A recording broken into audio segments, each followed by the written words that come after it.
सरिता की आंखों से लगातार आंसू बह रहे थे। आंसुओं से पूरा तकिया भीग गया था। मुंह से रह रहकर हिलकिलियां निकल रही थी।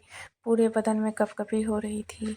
मुंह से कोई बोल नहीं फूट रहा था। उसके हाथ बार बार अपने चेहरे पे जाते थे, जैसे वह अपने चेहरे को अपने हाथों से ढकने का प्रयास कर रही हो। बहुत कष्ट में लग रही थी सरिता। किसी को कुछ समझ में नहीं आ रहा था कि माजरा क्या है। ऐसा कौन सा दुख है या बात है जो सरिता को मन ही मन कचोट रही है। वह अपना यह दुख किसी से कह क्यों नहीं रही है। आखिर उसका कष्ट क्या है। सरिता की बहू रमा उसके पैरों की ओर बैठी थी। उसने अपनी सास की भरपूर सेवा की थी और अब भी लगातार कर रही थी। आज के ज़माने में ऐसी बहुएं मिलती कहाँ है। सरिता खुद को बहुत सौभाग्यशाली समझती थी कि उसे रमा जैसी बहू मिली। सरिता की बेटी निशा उसका सिर लगातार सहलाए जा रही थी और उसे सांत्वना दे रही थी। मम्मा, आप चिंता मत करो, आप बिल्कुल ठीक हो जाओगी। पापा है ना, वो सब संभाल लेंगे। वो दुनिया के सबसे अच्छे पापा हैं मम्मा। उनके रहते आपको कुछ नहीं होगा मम्मा। सरिता इसी बात से तो परेशान थी। वह भी जानती थी कि उसके पति दीपक नाम के ही दीपक नहीं है, बल्कि वास्तव में कुल दीपक है। कोई आदमी दीपक जैसा भी हो सकता है, यह सरिता ने केवल कहानियों में ही पढ़ा था। लेकिन जैसे जैसे वह दीपक को जानती गई, उसका प्रेम उसकी भक्ति में बदलता चला गया। वह अपनी जिंदगी में उन क्रूर क्षणों को कैसे भूल सकती थी जब नियति के क्रूर हाथों ने उसका पहला प्यार पहले पति गिरीश को शादी के महज 5 साल बाद ही छीन लिया था। कितना प्यार करते थे गिरीश उसे। उसे यह याद नहीं है कि कभी गिरीश ने उसका दिल दुखाया हो। ना कभी शिकायत का मौका दिया और ना कभी कोई शिकायत की। भगवान उस पर इतना मेहरबान होगा उसने कभी सोचा नहीं था। वह अपनी छोटी सी जिंदगी में कितनी खुश थी। तब निशा 2 साल की थी। लगता है कि उसकी खुद की नज़र लग गई थी उसकी ज़िंदगी को, उसके परिवार को। तभी तो एक दिन वह खबर आई जिसकी कल्पना मात्र से वह सिहर उठी थी। गिरीश मोटरसाइकिल से अपने ऑफिस जा रहे थे और पीछे से एक ट्रॉले ने उन्हें कुचल दिया था। उस दुर्दिन को वह कैसे भूल सकती है भला। उस एक घटना से उसकी हंसती खेलती ज़िंदगी तबाह हो गई थी और उसकी गोद आंसुओं से भर गई थी। वह निशा को अपनी बाहों में भरकर न जाने कब तक रोती रही। बेचारी 2 साल की छोटी सी बच्ची समझ ही नहीं पाई कि उसकी मम्मा रो क्यों रही है। मम्मा को रोते देख वह भी जोर जोर से रोने लगी थी। साल भर बाद उसके ससुराल वाले और पीहर वाले दोनों ही परिवार के लोग उस पर दूसरी शादी का दबाव बनाने लगे थे। मगर सरिता गिरीश की यादों की छाँव में ही अपना शेष जीवन गुजारना चाहती थी। उसके मन मंदिर का देवता गिरीश था, जिसकी वह दिलो जान से पूजा करती थी। उसमें अब किसी और की प्रतिमा स्थापना नहीं हो सकती थी। वह यह बात भली भांति जानती थी और उसने इस बात के को दोनों घर वालों को बता भी दिया था। मगर निशा के भविष्य का वास्ता देकर और जमाने की निष्ठुरता का हवाला देकर उसे शादी के लिए बाध्य किया जा रहा था। तभी दीपक के घर वालों की ओर से शादी का प्रस्ताव आया था। दीपक सिविल इंजीनियर था और सार्वजनिक निर्माण विभाग में JEN था। हंसमुख स्वभाव का लड़का था। उसकी शादी रेखा से हुई थी। एक बेटा लोकेश था जो 3 साल का हो गया था। दीपक की पत्नी रेखा का शादी से पहले एक लड़के से चक्कर चल रहा था। लड़का थोड़ा उचक्का टाइप का था। रेखा जिद पर अड़ी रही कि वह उसी लड़के से शादी करेगी, मगर घरवाले उस बदमाश पर बीती के लड़के से शादी करके उसकी ज़िंदगी बर्बाद होते नहीं देखना चाहते थे। दीपक उनका जाना पहचाना था और उसकी शालीनता और उसके मधुर व्यवहार के कारण वह पूरे परिवार को पसंद था, मगर रेखा को नहीं। रेखा को शरीफ आदमी पसंद नहीं थे। उच्छल उदंड शैतान टाइप के आदमी पसंद थे। रेखा के घरवाले ने उसकी शादी दीपक से कर दी। शादी के बाद भी रेखा अपने प्रेमी से मिलती रही। खुद रेखा को पता नहीं था कि लोकेश दीपक का है या उसके प्रेमी का। वह तो सपनों की दुनिया में ही रहना चाहती थी और अपने जीवन में फिल्मी स्टाइल का रोमांस चाहती थी। दीपक एक कुलीन लड़का था जो अपनी हदों को जानता था। अपनी ओर से दीपक ने रेखा को सर्वश्रेष्ठ देने का प्रयास किया था, मगर जिन्हें नाले में लोट लगाने में आनंद आता हो, उसे गंगा जल गंगा जी में डुबकी लगाने में कैसे आनंद आएगा। एक दिन मालूम चला कि रेखा अपने 3 साल के बच्चे लोकेश को छोड़कर अपने प्रेमी के साथ भाग गई थी। घर में रखे सब गहने, नकदी भी ले गई थी अपने साथ। दीपक के लिए आघात मौत से भी भयंकर था। वह समझ ही नहीं पाया कि उसके प्यार में कहाँ कमी रह गई थी कि उसे यह भी याद नहीं आया कि कभी उन दोनों की लड़ाई हुई हो। यद्यपि एक दो बार रेखा ने कहा भी था कि तुम मुझसे लड़ते क्यों नहीं हो। इसके लिए रेखा ने प्रयास भी खूब किए थे कि वह लड़ाई करे तो इसी का बहाना बनाकर वह घर से भाग जाए। मगर दीपक पता नहीं किस मिट्टी का बना हुआ था कि वह कभी नहीं लड़ा। यहाँ तक कि जब रेखा ने उसके मम्मी पापा से अलग होने की बात जानबूझ के की, तब भी वह चुपचाप अलग हो गया था मम्मी पापा की इच्छा के विपरीत। इससे रेखा बहुत अपसेट हुई थी, क्योंकि इससे उसका काम तो नहीं बनाना। वह खाने में नमक कम ज़्यादा डाल देती थी जिससे दीपक कुछ कहे, मगर दीपक बिना शिकायत के खाना खा लेता था। रेखा को बड़ा अफसोस था कि दीपक उसे भागने का ना तो कोई बहाना दे रहा है और ना ही कोई मौका। इस पूरे समय में वह अपने प्रेमी से भी मिलती रही और फिजिकली भी होती रही। लोगों ने दीपक को यह बात बता भी दी थी। खुद रेखा ने किसी को कहते हुए सुन भी लिया था, मगर दीपक ने ना कोई रिएक्शन दिया और ना ही उससे कुछ कहा था। उस दिन वह कितनी निराश हुई थी। अब इससे ज़्यादा गंदी बात तो और कुछ हो ही नहीं सकती थी, मगर दीपक फिर भी खामोश बना रहा था। अब तो भागने के रास्ते बंद हो गए थे। लोकेश 3 साल का हो गया था। दीपक की इच्छा थी कि एक बेटी पैदा हो जाए तो पूरा परिवार हो जाए, मगर रेखा उसकी बात कैसे मान लेती। उसे चिढ़ाने के लिए वह अभी इसे टालना चाहती थी। हालांकि दीपक ने कोई जोर जबरदस्ती कभी की ही नहीं थी, मगर रेखा को यह बहाना जरूर मिल गया था भागने का, और वह एक दिन भाग निकली। दीपक की दुनिया उजड़ गई थी। जिसकी बीवी अपने प्रेमी के साथ भाग जाती है, ऐसे आदमी का क्या हश्र होता है, यह कोई दीपक से समझे।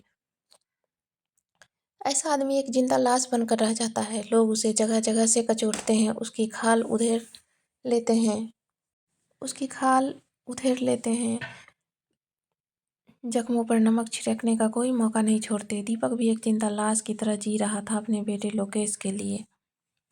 जब दीपक के पास सरिता का प्रस्ताव आया था, तो उसने अपने बेटे लोकेश के भविष्य को ध्यान में रखकर सरिता से मिलने का मन बनाया। किसी परिचित के घर दोनों की मुलाकात करवाई गई। सरिता को वह प्रथम मुलाकात अच्छी तरह याद है, जब दीपक ने कहा था, सरिता जी, मैं यह विवाह अपने लिए नहीं कर रहा हूँ, बल्कि अपने बेटे के लिए कर रहा हूँ। मुझे एक पत्नी की नहीं, मेरे बेटे के लिए एक माँ की ज़रूरत है। मेरी पत्नी मुझे छोड़कर जा चुकी है। इससे आप अंदाज़ा लगा सकती हैं कि मैं एक अच्छा पति साबित नहीं हुआ हूँ। आप इस बिंदु पर अच्छी तरह सोच समझकर ही अपनी राय प्रकट करना। मेरे घरवाले मेरी तारीफों के पुल बांधेंगे, जो उनका कर्तव्य भी है। सभी के घरवाले ऐसा करते हैं, इसमें गलत कुछ भी नहीं है। मगर आप उस जाल में मत फंस जाना।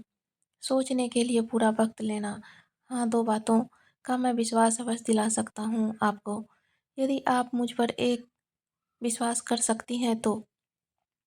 एक बात तो कि मैं अपने पति होने का कभी हक नहीं जताऊंगा, और दूसरी बात यह कि मैं लोकेश और निशा में कोई भेदभाव नहीं करूंगा। दोनों की परवरिश में कोई अंतर नहीं होगा। अब फैसला आपको लेना है। सरिता, जो अपने मंदिर में गिरीश की मूर्ति को लिए घूम रही थी, दीपक की बातों से इतनी प्रभावित हो गई कि उसने उसी दिन हाँ कह दी। उसने दीपक की आंखों में सच्चाई, भोलापन, मासूमियत, ईमानदारी देख ली थी। उसे लगा कि निशा को अब एक पिता की छत्रछाया मिल जाएगी, और सबसे बड़ी बात कि दीपक पति होने का कभी हक भी नहीं जताएगा। यह बात उसके मन को छू गई थी।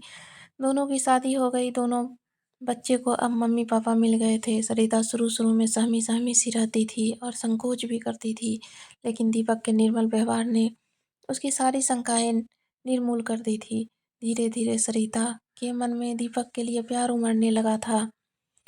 वह अपने दोनों बच्चों को भरपूर ममता लुटा रही थी। दोनों बच्चे उसी के साथ सोते थे। दोनों की शादी को 5 साल हो गए थे। एक दिन दीपक अपने कमरे में सोने के लिए गया तो वहां पर बिस्तर लगा नहीं देख उसका माथा ठनका। भूल गई होगी, यह सोचकर वह खुद ही बिस्तर लगाने लगा। सरिता पीछे ही खड़ी हुई थी, लपक कर सामने आई और उसके हाथ से बिस्तर छीन कर बोली, आज से आप यहाँ नहीं सोएंगे। अब इस कमरे में लोकेश और निशा सोएंगे। देखते नहीं कितने बड़े हो गए हैं ये दोनों। लोकेश 8 साल के और निशा 7 साल की हो गई है। अब वे दोनों अलग सो सकते हैं। अचानक दीपक को लगा कि यह बात उसके दिमाग में क्यों नहीं आई। सरिता कितना ध्यान रखती है लोकेश का। ऐसा कहीं से भी नहीं लगता है कि सरिता लोकेश की सौतेली माँ है। पहले तो वह भी शंकित था एक सौतेली माँ को घर में लाकर, मगर जिस तरह से सरिता ने लोकेश को अपने बेटे से भी बढ़कर प्यार दिया तो उसका सारा डर जाता रहा। वह भी निशा को अपनी बेटी की तरह प्यार करता था। दोनों बच्चे भाई बहन की तरह हिल मिल कर रहते थे। अरे हाँ, मैं तो भूल ही गया था। देखा कितना भुलक्कर हो गया हूँ आजकल। ठीक है, दोनों बच्चे इस कमरे में सो जाएंगे और मैं अपना बिस्तर बाहर बरामदे में लगा लेता हूँ। और वह अपना बिस्तर बाहर ले जाने लगा। सरिता उसके सामने इस तरह खड़ी हो गई कि वह चाहकर भी बाहर नहीं जा सकता था। दीपक की आंखों में सीधे झांकते हुए सरिता बोली, आपने हमें वचन दिया था कि आप कभी अपने पति होने का हक नहीं जताएंगे, मगर हमने तो आपसे कभी वादा नहीं किया कि हम कभी पत्नी होने का हक छोड़ेंगे। और सरिता एक अर्थपूर्ण मुस्कान के साथ दीपक के गले लग गई। उस दिन वे दोनों मुकम्मल पति पत्नी बने थे। दिन बीतते रहे और बच्चे बड़े होते रहे। श्राद्ध में सरिता गिरीश का श्राद्ध रखती थी। दीपक ने ना तो कभी ऐतराज जताया और ना ही कभी गिरीश के लिए कुछ अपशब्द कहे, बल्कि जब जब भी उसे गिरीश के बारे में कहीं से कुछ सुनने को मिलता था तो वह उसकी प्रशंसा में चार चांद लगाकर ही बोलता था। सरिता के दिल में बैठी गिरीश की मूर्ति अब हिलने लगी थी। एक दिन वह आईने के सामने आई तो उसे महसूस हुआ कि उसके दिल में कोई और दूसरी मूर्ति बैठी हुई है। उसने ध्यान से देखा तो पता चला कि यह तो दीपक की मूर्ति है। उसे अपने आप पर बड़ी गलानी हुई। जिस मूर्ति को वह इतने वर्षों से संभालती आई थी वह टूट गई थी। अब वहाँ स्वतः एक दूसरी मूर्ति विराजमान हो गई थी और उसे पता भी नहीं चला। वह अपने पहले प्यार को कैसे भुला सकती थी। वह तो उसकी जान था, संबल था, विश्वास था। क्या वह झूठा था? उसके दिल से आवाज आई, नहीं, वह प्यार सच्चा था, निश्चल था, सपनों जैसा था। मगर दीपक का प्यार अलौकिक है। गिरीश का प्यार डल झील की तरह था तो दीपक का प्यार हिंद महासागर की तरह है। और इसमें कुछ भी अस्वाभाविक नहीं है। वह है ही ऐसा कि उससे हर किसी को प्यार हो जाए। रेखा कितनी मूर्ख लड़की थी जो सूरज को छोड़कर एक जुगनू के पीछे पीछे भाग रही थी। मगर जो भी होता है अच्छे के लिए होता है। अगर रेखा नहीं भागती तो क्या यह पारस उसके हाथ लगता? आज जब सरिता अपने जीवन की अंतिम सांसें गिन रही है, डॉक्टर ने उसे ब्लड कैंसर बता दिया है और उसे बस चंद दिनों की मेहमान घोषित कर दिया है, तो वह आज अपने आराध्य श्री कृष्ण भगवान से वरदान मांग रही थी कि अगले जन्म में उसे पति फिर से मिले। मगर वह निश्चय नहीं कर पा रही थी कि कौन सा पति मिले, गिरीश या दीपक। और इसलिए वह उद्विग्न थी, आंसुओं से डूबी हुई थी, दुविधाग्रस्त थी, तय नहीं कर पा रही थी कि वह किसे ज़्यादा चाहती है, गिरीश की या दीपक को। इसलिए वह लगातार रोए जा रही थी। तभी दीपक आया और उसका सिर अपनी गोद में रखकर बोला, ये क्या हाल बना लिया है सरिता तुमने? ऊपर से जब गिरीश जी तुम्हें इस हाल में देखेंगे तो क्या सोचेंगे? कहेंगे कि उनकी अमानत को मैंने संभाल कर नहीं रखा। मैं भी कैसा आदमी हूँ जो इतना सा भी नहीं कर पाया। मैं क्या जवाब दूंगा उन्हें? तुम ही बतलाओ। दीपक इससे आगे बोल नहीं पाया था। उसका गला भर आया था। सरिता ने अपना हाथ उसके ओठ पर रखते हुए कहा, आपने मेरी दुविधा मिटा दी है नाथ। मैं इतने सालों तक मृग मरीचिका की तरह भटकती रही, अपने भूत में ही जीती रही, जबकि मेरा वर्तमान भूत से ज़्यादा हसीन है और भविष्य और भी सुनहरा होने वाला है। मगर मैं अल्पबुद्धि नारी अपने प्रभु को पहचान ही नहीं पाई। आज मुझे मेरे प्रभु के दर्शन हो गए हैं। अब मेरे मन में कोई दुविधा नहीं है। अब मैं चैन से मर सकती हूँ। बस एक बार मुझे अपने चरण स्पर्श करने का अवसर दे दो। मैं हाथ जोड़कर आपसे विनती करती हूँ कि मुझे अगले जन्म में भी अपनी पत्नी होने का सौभाग्य प्रदान कर दो स्वामी। यही मेरी अंतिम इच्छा है। और सरिता दीपक के चरणों की ओर झुकी, चरण स्पर्श किया और वहीं लुढ़क गई। आपको कहानी कैसी लगी कमेंट में ज़रूर बताएं।